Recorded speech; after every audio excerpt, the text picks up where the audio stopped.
Good day. Here are the stories for the Manila Times for Tuesday, August 3, 2021. Malacanang on Monday directed heads of households in Metro Manila to declare a family lockdown to help stem the spread of the highly infectious Delta variant of COVID-19. Palace spokesman Harry Roque Jr. said in a media briefing that it should be by family and the household head should make an order against leaving the house unless if necessary. Roque was referring to a suggestion of Cebu City Acting Mayor Michael Rama that families start their own lockdowns instead of relying on quarantine classifications imposed by the government. He said household heads should be allowed to leave the house and only to buy essential goods such as food and medicine. The Department of Health said the increased restrictions, particularly in the National Capital Region, will help the country prepare for a possible surge in COVID-19 cases triggered by the highly infectious Delta variant. Metro Manila will shift into a much stricter enhanced community quarantine starting on Friday to fight the alarming spread of COVID-19 cases in the region. During a press briefing on Monday, Health Undersecretary Maria Rosario Vergeres said the hard lockdown will buy the Health Department time to reserve more beds for severe and critical cases. Vergeres said if more people get vaccinated, there will be fewer severe cases that require hospitalization. The vaccine donation from the United States may be one of the reasons President Rodrigo Duterte lost interest in abolishing the Visiting Forces Agreement, his spokesman Harry Roque Jr. said on Monday. He told reporters Duterte's decision may have been driven by other factors, including upholding Philippine strategic core interests, the clear definition of a Philippine-US alliance as one between sovereign equals, and the clarity of Washington's position on its obligations and commitments under the 1951 Mutual Defense Treaty. The treaty compels the Philippines and the United States to come to each other's aid in case of an armed attack. Boxer Nesty Petesio and pole vaulter E.G. Obiena will attempt to secure their own gold medals and make history when they see action on Tuesday at the Tokyo Olympics. Petesio will face the 20-year-old Sena Iri of Japan at 12:05 p.m. Philippine time in the women's featherweight final round at the KUWTT Arena. A win will make Petesio the second Filipino athlete and the first female boxer to win an Olympic gold medal.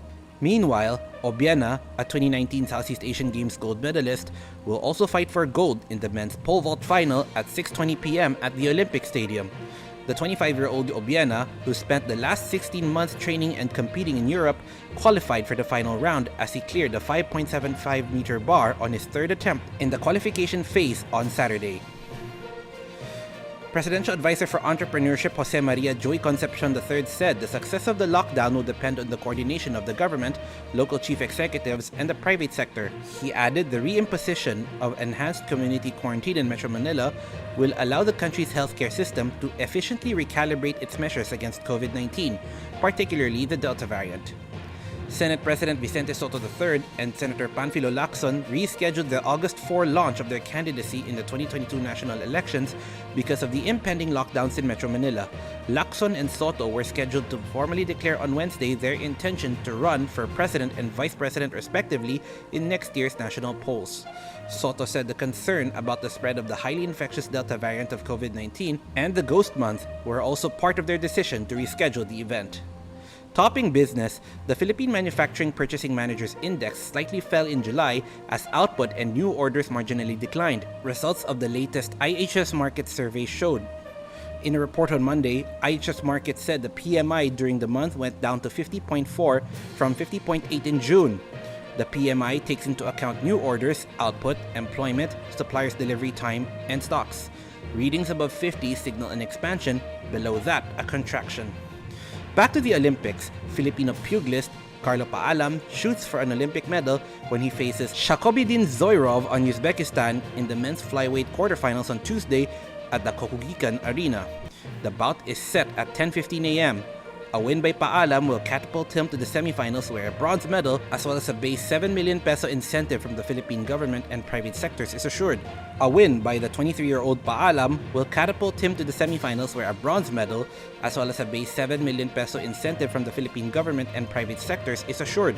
But standing in Paalam's way is no less than the 28-year-old Zoirov, who is the reigning Asian, world, and Olympic champion no less. Antonio Contreras and Dian Macabenta are today's front page columnists. Contreras talks about epistemic trespassing, while Macabenta believes fear-mongering is no service in the pandemic.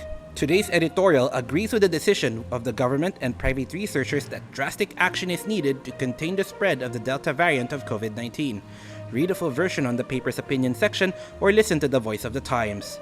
For more news and information, get a copy of the Manila Times on print, subscribe to its digital edition, or log on to www.manilatimes.net. Follow us on Twitter, Facebook, or Instagram, and keep up with the Times. On behalf of the Manila Times, this is Arik John C. reporting. Have a safe Tuesday ahead.